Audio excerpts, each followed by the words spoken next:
Hello, everyone. This is Daniel from Panasonic, and I'm here to introduce to you the wonderful Lumix GH6. I think this is probably the most exciting product that we've had in a couple of years, and one that many customers have been eagerly waiting. It's not just going to be something for the Panasonic crowd, but also I think it will entice a lot of established other brand shooters that are into things like wedding videography, commercial work, doing independent filmmaking, and anything under the sun, really. So let's get into it. So in the evolution of the GH series, when we introduced the GH5, one of the things that we realized is that videographers had significantly expanding needs. It's not just about being able to shoot in high resolution formats like 4K, it's also being able to do expressions such as slow motion. So we introduced 4K 60p without any crop onto the GH5, and unlimited recording. One of the other big benefits of this camera was that it was able to shoot internal 10-bit as opposed to the more traditional 8-bit. And this really kind of made this the industry standard, because even up to recently, the competing products, they were still shooting at 4K 8-bit, but that 10-bit just gives you so much more latitude when it comes to editing, when it comes to final delivery, and the overall look of the image. Aside with that, you could also expand the image quality on the camera by using the V-Log upgrade, which just gave you a lot more dynamic range and made it much easier for grading. Aside from that, we understood that filmmakers wanted to have more options to really express themselves, and so we introduced anamorphic shooting modes. And in conjunction with that, we also improved the image stabilization so that you didn't necessarily need to use the gimbals, and you could even program the gimbal or the stabilization on the GH5 to work for those anamorphic lenses, which otherwise would have no means of stabilization. But realizing that the GH5 was great for videographers, we understood that there were still some further needs that series filmmakers needed to have satisfied. One of the downsides of a small sensor like a Micro Four Thirds was that it doesn't necessarily give you as much low light shooting capability. And so with the GH5S, we introduced a dual native ISO system. So basically 2 circuits that are able to record in very high dynamic range at different settings. And even in low light settings, you're still capturing a lot of color information, shadow and highlight detail, while having almost minimal noise. And this GH5S was pretty huge beast, because even with the smaller sensor, it was able to keep up with those lower resolution full frame cameras. But aside from that, because the camera actually had a slightly wider sensor, it was also able to shoot at Cinema 4K, which is just a little bit wider than traditional 4K UHD. Aside from that, it also offered a multi-aspect ratio so that you could do open gate shooting, use the entirety of the sensor, not just the 16:9 or the 16:10 zone. And it also expanded the frame rate, the high frame rate shooting capabilities in HD up to 240 frames per second. And what we noticed is that also in Panasonic, we try to take care of our customers, even after they have purchased the camera, by introducing further firmware upgrades that expand the capabilities of the camera. That being said, we kind of ran into an endpoint with the GH5 where we couldn't do anything more. And that's because the processing engine built into it was actually kind of outdated at that point. So with the GH5 Mark II, that's the biggest thing that we introduced into it, is a brand new imaging engine that was now able to shoot up to 4K 60p in 10-bit, whereas previously it was limited to 8-bit shooting. It was also able to record that 4K 60p 10-bit both internally and externally. It had that V-Log built into the camera, and now because the camera was able to compress in H.265, we were also able to introduce live streaming via Wi-Fi. So that means anyone out in the field could absolutely use this as a news gathering camera or as a live vlogging camera system, and just expanding a lot of feature sets that independent filmmakers would really want, or independent YouTubers could really make the best use of. That being said, we have had a huge demand in the market for a brand new GH series with both a brand new processing engine and a brand new sensor. This new camera, the GH6, is a huge beast, and we really threw everything, including the kitchen sink, into this camera to make it the best usage for independent filmmakers and everyone under the sun. This camera is able to shoot 10-bit 4K 120 in high frame rates. It can actually also shoot at 10-bit 5.7K at 60 frames per second, and a whole lot of other features. So what did we want to keep on to the GH series to satisfy the customer needs? First of all, the Micro Four Thirds is a very compact system, compact and lightweight, smaller lenses compared to even our full frame offerings, means that it is hugely mobile, take anywhere, and be able to shoot almost anything. The new Micro Four Thirds sensor does give you the highest resolution out of all in production Micro Four Thirds sensors at 25 megapixels. It does have that rich and smooth gradation and a high-speed readout. And we also wanted to strengthen our already positive aspects, and that being image stabilization on the camera and the lens, heat management, and having a huge amount of lenses that you could choose from, whether they be the f1.7 zoom series, our 2.8s, or our Leica Designs f2.8 to f4 series of lenses that I absolutely am in love with. And of course, we wanted to keep the camera useful for production with all the 10-bit shooting needs that you would want, and that brand new Venus engine. So one of the things that this new sensor is able to do is it is able to give you up to 100 megapixels of photo resolution when you're shooting in the when you're shooting in that high resolution mode. It does give you anamorphic shooting, high frame rate shooting up to 300 frames per second, 75 frames per second burst shooting mode on photo, double card sled, DFD shooting capabilities, and also all the things that you would need. We also want to make sure that we're continuing to look after the customer after purchase. So these are some of the things that we will introduce into the camera via firmware in the future. Right now, it is able to shoot ProRes HQ at up to 5.7K. We're going to enable that to be shot at this DCI 4K at ProRes 422 and ProRes 422 HQ, as well as full high definition modes. 4K 120 output through a HDMI 2.1 recorder, and it will also be able to shoot 4K 120 RAW as well. But one of the things that I'm most excited about is shooting directly into an SSD by that USB port. Right now, if you wanted to shoot in the ProRes mode, which we'll get into later, they do require a lot more space to shoot with. That's great, but the downside is that now those memory cards that you need to use for it are very expensive. So if you wanted to get a 512 gigabyte CF Express card, that might cost you about $1,000. The benefit of being able to record directly to an SSD is that you could alternatively get one of those Samsung T5 recorders, connect it to your camera, and it only costs about $200 and record right into it, and being able to just give that to your editor, and they're able to work directly from that very quickly and very easily. So when we introduced the GH5, of course, it had the industry-leading video recording modes, 4K 60p, 10-bit shooting at 4K 30. This is now able to do all of that, plus Cinema 4K 10-bit 422 and Cinema 5.7K at 10-bit 420. A lot more anamorphic shooting formats, both at 5.8K, 4.4K.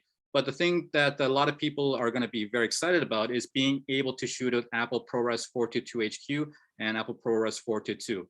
The biggest benefit of Apple ProRes over other formats, whether that be external RAW recording formats, is that this is something that almost any NLE, whether that be DaVinci Resolve or Adobe Premiere, can take in, and it will not slow down your editing process.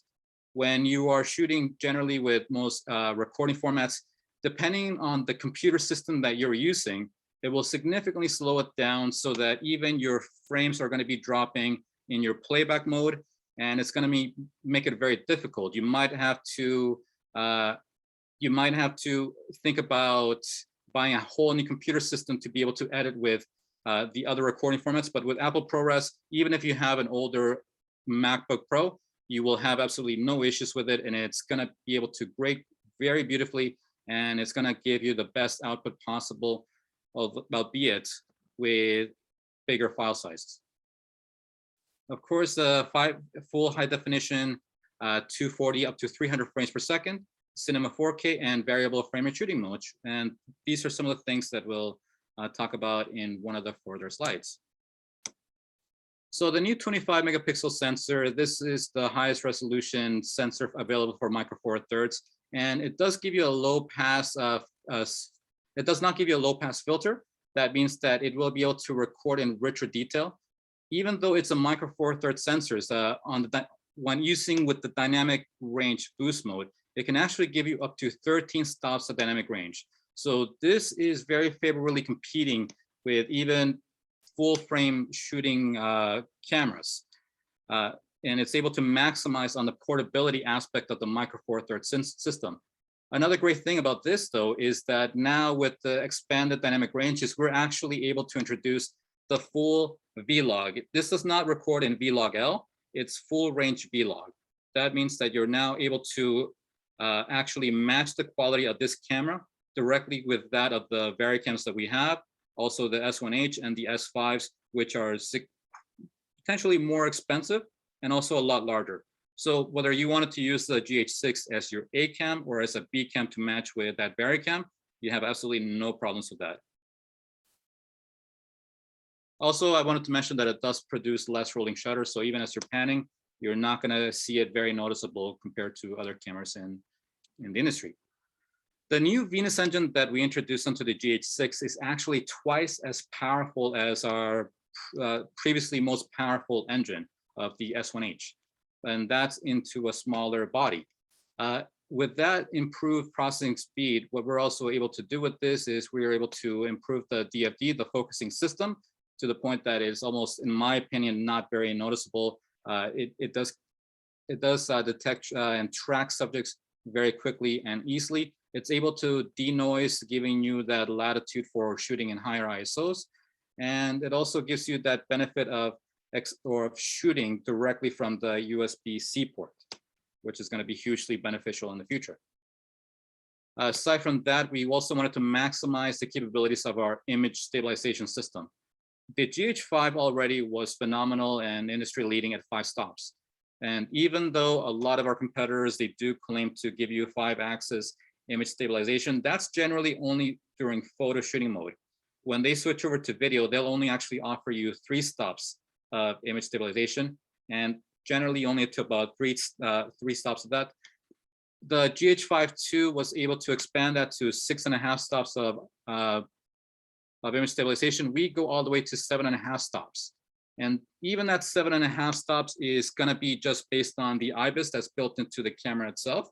And that's going to be able to compensate even when you're shooting with really wide angle lenses, something that generally is very hard for cameras to do and to manage.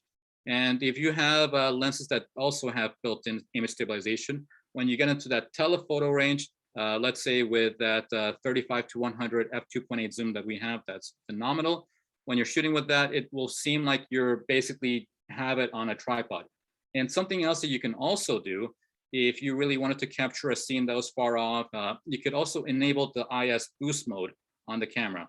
It's going to give you a little bit of a crop, but it's also going to make it seem like you basically are no longer hand-holding this, like you have it on a very steady tripod, and it's just going to look phenomenal. The only slight limitation to that IS boost is that I wouldn't necessarily use it when I'm doing much panning with it.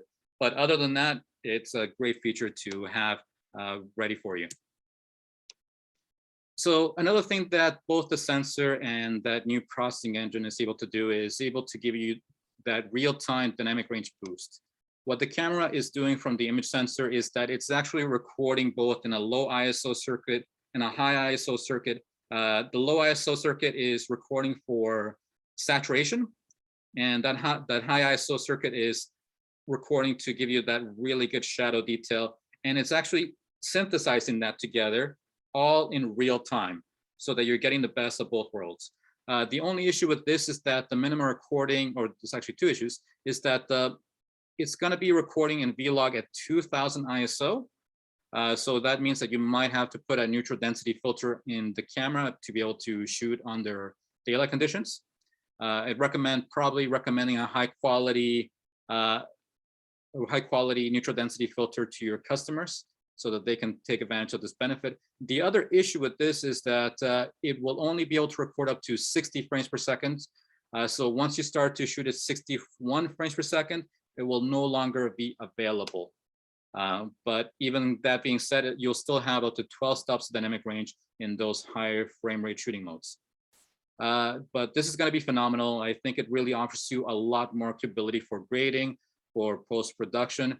And I wouldn't turn it off unless I'm actually shooting in that 61 frames per second mode. And this mode is also automatically set up when you're shooting in photo. The only time that it will turn off automatically will be when you are shooting in those higher frame rate options. So the camera can record in so many different modes that it's gonna just open up the floodgates into ways that you can really express yourself. So as mentioned before, you do have Apple ProRes shooting formats at 5.7K, and you're able to do that up to between 24 and 30 frames per second. But you can take a look at those different data rates that you're recording in. So with Apple ProRes 422 HQ, you're gonna be recording up to close to 2,000 megabits per second. What that means is that you will have to be using a CF Express Type B card in order to be able to record for that. If you do not have a CF Express Type B memory card inside of your camera, then a lot of these higher frame rate recording formats will actually be grayed out until you actually shoot it in that. The other limitation is that if you wanted to shoot at either 5.7K 60p or at 120 frames per second, you will still need that CF Express Type B memory card. In most other recording formats, you can do fine with a V90 SD card, and that should be good enough. But something else that I want you guys to notice from here is that basically all of the recording formats that's set to 10-bit, that is going to give you that much more color information, and it's also going to have a huge effect on your dynamic range because you're not going to have any weird artifacting issues when you're finally delivering your video to the final client. And basically, you can also select your own setting formats or your own recording settings for your quick menu, so you're just able to grab everything and go. Just choose your favorite options, and you have it saved directly there. But the other great thing about this is that all of these recording formats are available in an unlimited way. So there's never going to be a cutoff. As long as you have memory card space or as long as you have battery life, you're going to be able to record in all of these modes without any issues whatsoever. And the great thing about these high frame rate recording formats is that you're able to record in those while still having the ability to both track in autofocus and record audio. So even if you wanted to shoot at 4K 120 and you wanted to take that high frame rate shooting and slow it down for a slow-mo effect, you can have the slow motion effect for really expressing yourself and creating whatever you want to do. I think the guys from Deep Review created a wonderful, hilarious video of Jordan getting hit in the face with a snowball. So you guys can take a look at that and see the wonderful effects that that can have. Aside from that, you can record actually in full high definition up to 240 frames per second. So just taking that quite a bit further while still maintaining tracking, autofocus, and audio. And of course, you can have different formats for shooting in either long up or all eye.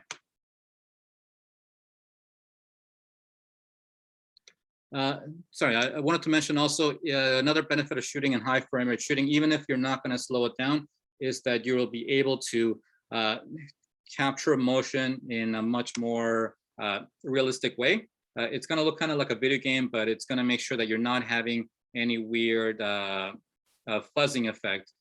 Let's say if someone's throwing a football or someone's trying to shoot the soccer ball into a net, everything is going to look just solid as opposed to giving you any fuzzing or anything like that. Another option that we have built into our camera is variable frame rate shooting mode. Now, what variable frame rate shooting mode is that now you are actually selecting what your final delivery frame rate is going to be. So if I wanted to deliver up to 24 frames per second or 30 frames per second, I can select that. And now I can select to actually shoot in, let's say, 300 frames per second or 240 frames per second if I really wanted to give myself that, that slow motion effect. Alternatively, what I could also do is I could go the other way with this. I could select to shoot at 1 frame per second. And now I'm really giving myself that time-lapse option built into the camera and being able to export that directly from the camera if I wanted to share that on to Instagram or TikTok or whatever it was, right from the camera without having to go through any post-processing options. And the great thing about this is that this camera is able to record in these variable frame rate modes at up to 300 frames per second in full high definition or 120 frames per second in 4K. The only limitation of this is that you will not have any autofocus tracking available in this format. Now, the sensor on the GH6, it does give you multi-aspect options. Basically, what you're able to do is you can still shoot in those 16:9 and 16:10 formats, but you can also choose to shoot in open gate, whether this be for anamorphic or if you just wanted to capture more of the frame. Now, what open gate means is that you're able to actually make full usage of not just the width of the sensor, but also the full height of the sensor as well. And this is going to be great if you're shooting in those higher resolution formats, because now you're able to do things like digital cropping while recording, digital cropping into the subject. You can also use this to digitally pan from one side to the other side. And you can also use this for shooting with anamorphic. So you can shoot it either 5.8K anamorphic or also 4.4K anamorphic. And in 4.4K, that's going to be the only mode in which you will have a slight crop, but it's not going to be too severe. And of course, when you're shooting an anamorphic, when you actually finally export it, you're going to get that expanded after you do the entire post-processing on that. So that is one of the benefits of anamorphic shooting.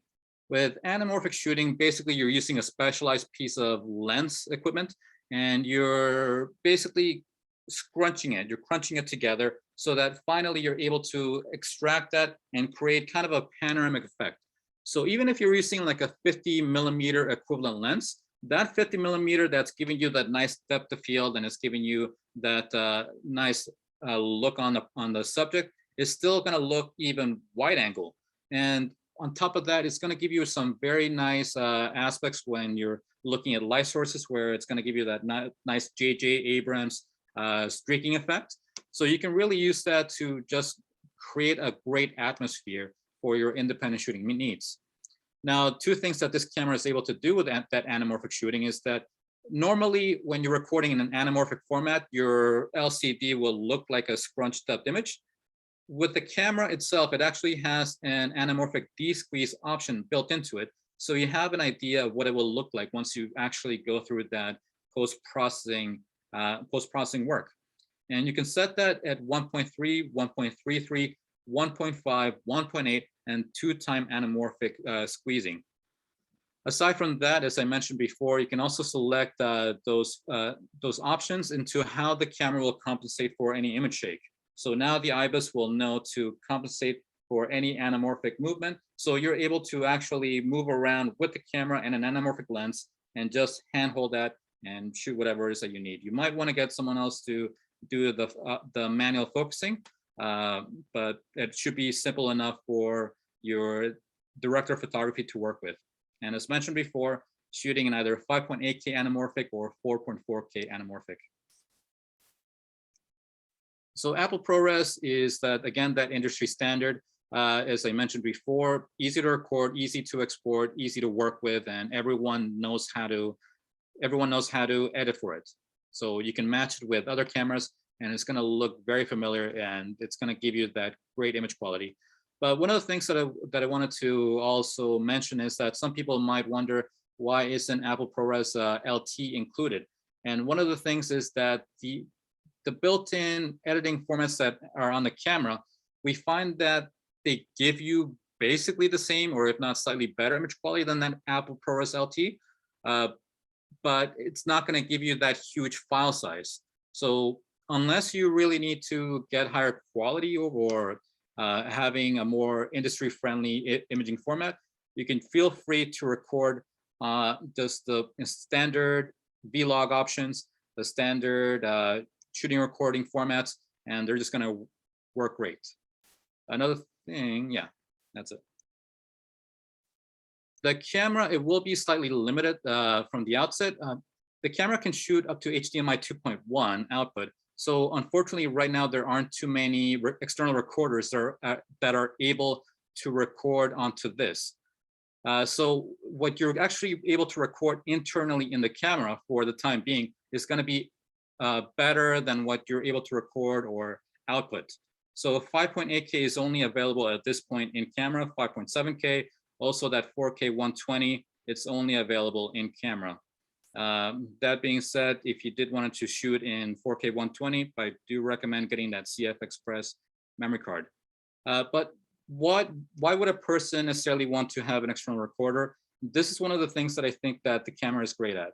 And that is that it has so many wonderful features like giving you a variscope to check your colors. It does give you a built-in waveform monitor that you're able to expand and also kind of make smaller when you're actually recording so that you can check your exposure levels.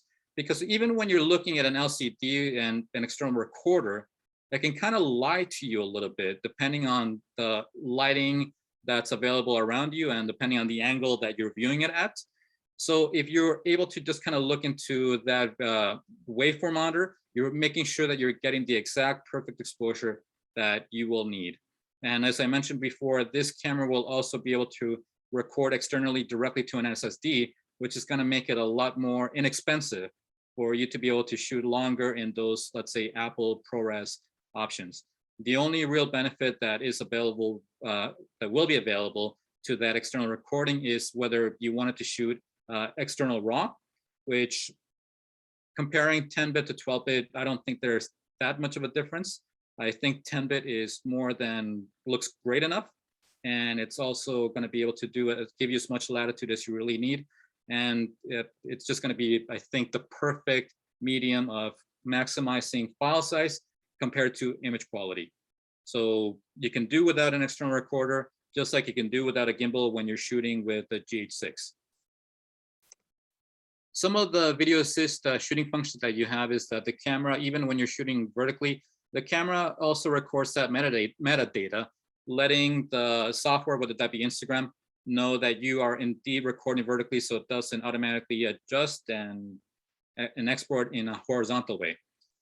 Aside from that, one of the biggest things that I really appreciate about this camera, and something that I get constantly asked, that I got constantly asked when the S1H was introduced, when the S5 was introduced, do you have punch-in display options while shooting?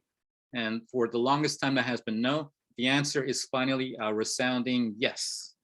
And this is great because now you're able to get that critical focus when you're shooting in manual focus, so that you make sure that your subject is as tacked and as in sharp as it needs to be.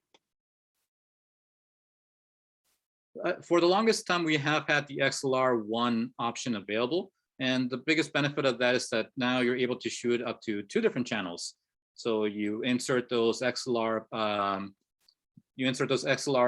microphones into the ports, and the camera is able to make sense of that inside of the camera.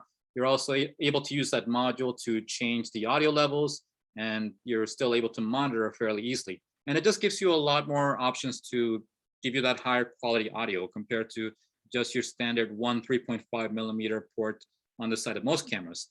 But what's new on the GH6 is that you can actually record up to 4 channels now. So with the usage of that XLR1 module, you can still record those 2. You can still record with those 2 XLRs. But now you're also able to use the 3.5 millimeter port on the camera, and you're still able to use the internal audio, the stereo audio from this, so that you can use it as a scratch recorder, you can use it as a backup, and you're able to record so many different things all simultaneously.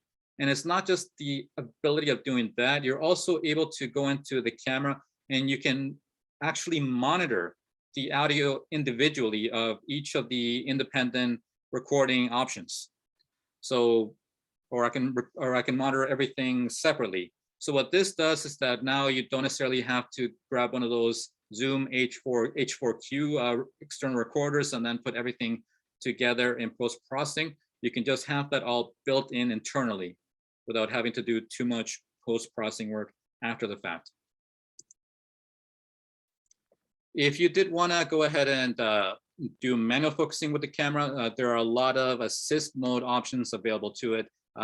With the camera, you can actually select your lens and you can select the focus throw, whether I wanted to keep it linear or I wanted to just be based on movement. And on top of that, I can select if I want it to be 90 degrees, which is basically like a quarter, 120 degrees, which is a third, or 180 degrees, which is halfway through the rotation, to make sure that that movement is consistent. And this has been available since the GH5, since the S1H, I believe, and it's going to make it a lot easier for if you have a separate focus puller that might be using maybe a robotic system. It's just going to make it very easy, and it's going to make it very consistent. And the great thing is that if you're using the 10 to 25 and the 25 to 50 f1.7 zooms, they're going to be consistent in both pretty much size and weight, so that once you have your motor gear set, you don't really have to change it once you switch out the lens, and you don't have to recalibrate if you also have that set up on a gimbal. Of course, the camera was not just made for video. It is also made to give you outstanding photos as well. The camera is actually able to make use of that 25 megapixel sensor and that wonderful IBIS system to give you up to 100 megapixels in handheld high res. So if you want to shoot a landscape, if you want to shoot or do an art reproduction or architecture, whatever it was, you can handhold the camera, you can take that photo, and depending on the mode, it's also able to actually adjust for any movement of leaves or water, so that it's still able to look great even when you have subjects inside of the frame that are moving around. The difference is that in mode 1, it's going to take 8 layers of photos. In mode 2, it's only going to be about 5 layers, but still 100 megapixels. You can shoot that in RAW or JPEG. And even when you have selected the high res mode, it will save a regular resolution file there as well. One of the biggest benefits of the Lumix series compared to our competitors is that you don't have to go through a separate post-processing proprietary software piece to be able to put that high-res photo together. It's all saved as one file, so if you put it right into Lightroom or Photoshop, it's able to recognize that it's a single file, and you're able to edit right away. And comparing this 100 megapixel high-res mode even to some of the higher resolution 50 megapixel full-frame cameras, I think you'll be surprised at how well this keeps up and even exceeds the quality of those full-frame options. When it comes to shooting photo, the camera can do a burst shooting mode up to 75 frames per second. This is going to be great for, let's say, bird photographers that have their sights. They have a longer reach lens on maybe a falcon on a branch very far away that's about to take off. You're able to take the photo and have up to 75 frames of that, so that you're able to get the exact perfect moment of when it is taking off. The limitation of this is that it's only offered up to in AFS, so that you're not able to get continuous tracking. But for those setup shots, it's going to be great for that. You can do that between 20, 60, and 75 frames per second. If you wanted to shoot with continuous tracking, then you will have to go down to a mechanical shutter that is now able to do that at 8 frames per second, but it's still going to look great, and it's going to be perfect for anyone that wants to do, some sports, able to do some wildlife photography, and anyone on the go. And I look forward to shooting with this, just not just as a video camera, but also as a photo camera when I match it with those smaller Lumix lenses that just give me so much range in a small package. Now, the camera, we wanted to make sure that it is as reliable as possible. That is something that Panasonic has been known for a very long time. There were a lot of exciting cameras released last year from the different manufacturers, but after a while, they found that there were some issues with, let's say, overheating or overall reliability. We never wanted to be the case with Panasonic. So with this camera, in order to enable those high recording formats, 4K 120, 5.7K 60, and to keep it reliable, we had to introduce that active cooling or forced cooling options. Now, if we did not introduce this, if it was only with passive cooling, then the camera would have actually been bigger than the S1H, which is a pretty chunky camera. Now, the way that we're able to do this is 3 separate ways. The camera has a magnesium alloy body, which actually draws heat away from the sensor. So that's one thing. Aside from that, we also introduced a thermal interface material that's close to where the memory card slot is, because the memory card slot gets very, very hot when it's recording. And that's actually one of the limitations as to why you'd need a CF Express, and also why you can only record it to a certain point internally. So that's one of the things. So we introduced that thermal interface to make sure that you're drawing that heat away from that memory card slot. Aside from that, it also has that cooling fan. So it is taking that heat away. And something to be said is that two things. That cooling fan will not interfere with the audio recording. It's incredibly silent. And you can also choose as to when to have it start, when it absolutely needs it, or just keep it in a very low acoustic signature. Aside from that, I want to mention that this cooling fan does not interfere with the camera's overall reliability when it comes to working outside, because the cooling fan is actually partial, it is outside of the camera's main unibody, so will not interfere with any overall reliability. It is a completely weatherproof design. Take it anywhere, whether that be the Antarctic, the Sahara, or the Amazon rainforest, the camera will keep on shooting. So great for your wildlife photographers or your documentary filmmakers that need it to work under any conditions. It is compact and durable, so it can take quite a bit of a beating. And the shutter itself has a 200,000 click shutter life. So I think that most of us will probably never even exceed that, which is great to know. The camera also has a lot of controls. We never wanted to kind of lead this as something that is a last thought. So it does feature different recording buttons, both in the front, at the top, and also your shutter. So 3 different ways to start and stop your recording. It also features a full-size HDMI as opposed to those tiny micro HDMIs that most other cameras use, which are very easy to break, that are very easy to bend, and overall can be quite a pain to use with. It of course has a 3.5mm microphone jack and a headphone jack. And one of the new features that this camera has, and I absolutely love, is that it has an audio info button. So if you can look into that top view of the camera, right above the red record button, you have that audio info button. What that will do is that on the LCD, it will show you all your different monitor settings for your audio, and you're able to change that right away, just making it super easy and simple. And of course, we wanted to make sure that both the talent and the person shooting know that they are in fact recording. So we introduced a front and a rear tally lamp so that there are no questions of when we have started recording. And I think that just makes things a lot easier. And of course, through that flash sync port, you can also have a time code in and a time code out, so that if you're using a multi-camera setup, you can make sure that you're syncing that audio down to the second. There we go.